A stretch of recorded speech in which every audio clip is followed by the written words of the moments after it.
Иванова разговараме во Маестрално, изданието посветено токму денеска на, како што најавивме, новата музичка надеж, која е започнала со само свој 5 години да гради, слободно можам да кажам, веќе сериозна кариера. Најновата песна за која ќе разговараме главниот повод, меѓутоа нормално ти имаш и претходно работено песни. Твојот прв јавен настап е на Супер Звезда.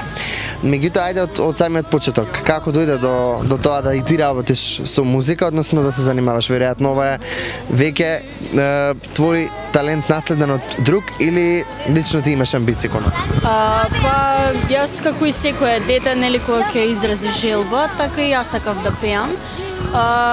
Ние не сме музичка фамилија, меѓутоа и мајка ми и татко ми претходно си имаат занимавано со музика, да кажам. И затоа можеби од нив ми е, да кажам, тоа наследено. И почнав на Супер Звезда, како што кажа, од мои 5 години.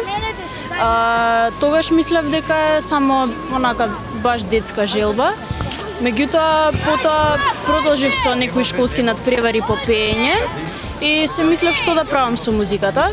Потоа се случи Макфест од 2019, кога се случи соработката со Иле Спасев, мојот продуцент. Решивме да отидеме на Макфест, немавме големи очекувања, меѓутоа добивме награда за најдобар аранжман. И од тогаш некако тоа ми даде многу голема мотивација понатаму да продолжам. И така еве ме сега. Така, Супер Звезда сега ќе имаат можност да видат и гледачите. Како што кажав, твојот прв јавен настап. Како дојде до тоа, дали конкретно избран да бидеш на Супер Звезда или нели имаше пријавување, па дојде до тоа да твојата прва песничка тогаш, веќе сега и песни комплетни работиш, дојде до тоа да настапуваш на Супер Звезда? Па искрено не ми текнува, мислам дека имаше да се пријавиш да учествуваш на Супер Звезда. Мислам дека имаше да одбереш дали сакаш да си во хорот или сакаш да пееш, нели, твоја песна.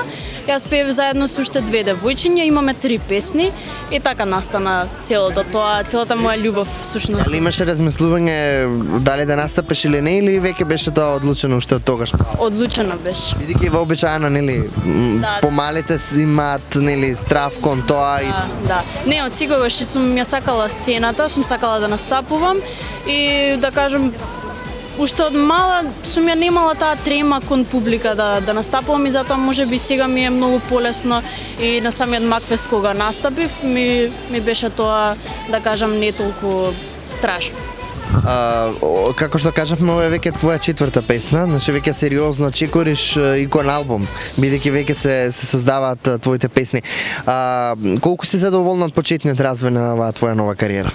Па многу, и баш за тоа што спомнав дека освоивме најдобар аранжман, тоа беше моја прва песна, да кажам, после песните со посериозна песна после Супер Звезда. И како што кажав, навистина многу мотивација ми даде тоа. И јас уште од секогаш сум сакала да имам своја песна, меѓутоа никогаш не мислев дека навистина може тоа да се случи.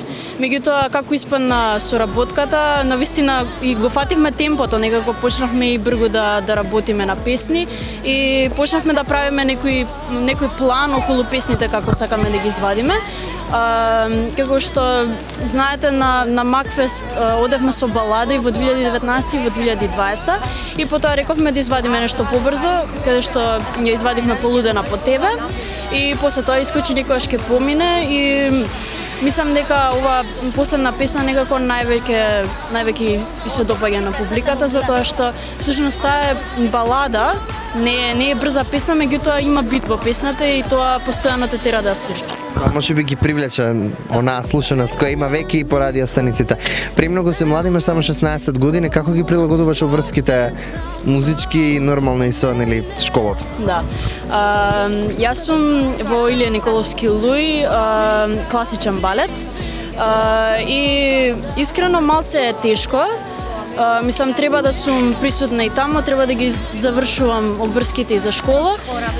Треба и да одам и во студио, да работиме песни, да мислам што ќе правам за планот за мојата кариера, да кажам. Меѓутоа и не е толку тешко. На почетокот беше посмирено, уште не знаев дали ќе се бавам со музика, меѓутоа сега некако да кажам правам план и околу денот нели која уврска како треба да ја средам си правам планови. Не е толку тешко, некако станува навика после некое време, навистина не е толку тешко. Оваа локација каде се наоѓаме не е случајно избрана, токму твојот последен спот, впрочем и нели песна до сега комплетно изработен и многу квалитетно, се токму тука, односно снимене спотот. Кажеме како дојде до идеја да се снима и во лимузина и сето она што го гледаат гледачите на малите екрани во моментот. Така е, па прво самата песна многу беше спонтана. Значи ние немавме конкретна идеја како би ја направиле песната, само отидовме во студио и ја направивме. Потоа рековме за спотот, мислевме некоја идеја и тука текстописецот кој што ги пишува текстовите, Робин Зимпаков, ја даде идејата зашто да не се сними тоа целото во лимузина. Прво се согласивме околу тоа дека треба да е ноќе, да се снима ноќе, затоа што самата песна така некако не потсеќа.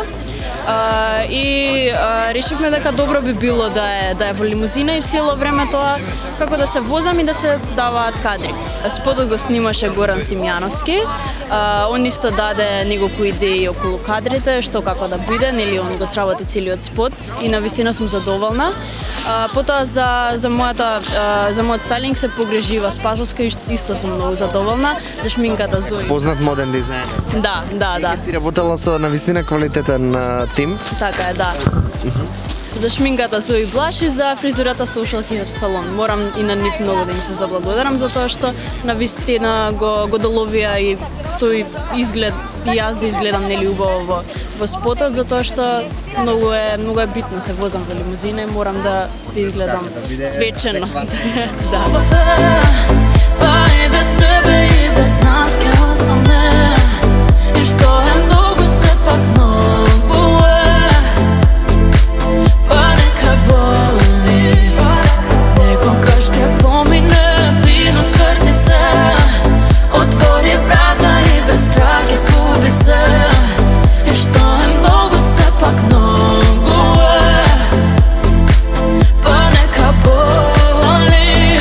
Како што кажав, имаш само 16 години, имаш, верувам, и во школата каде што учиш врсници. Што ќе им препорачаш за овие твои години кои навистина имаш амбиции кон музиката огромни, како да се насочат во она што го сакаат? Тебе, ти си се насочила уште од мали години во музиката.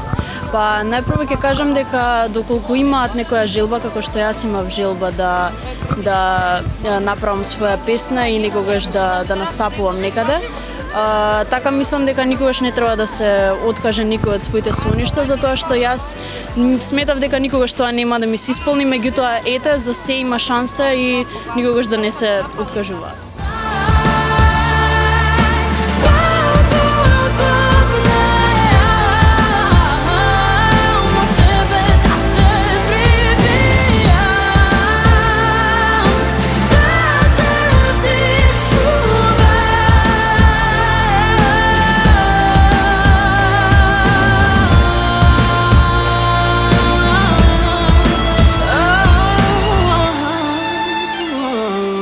Јас сум Лара Иванова, а вие гледате Маестрално на Джингл ТВ.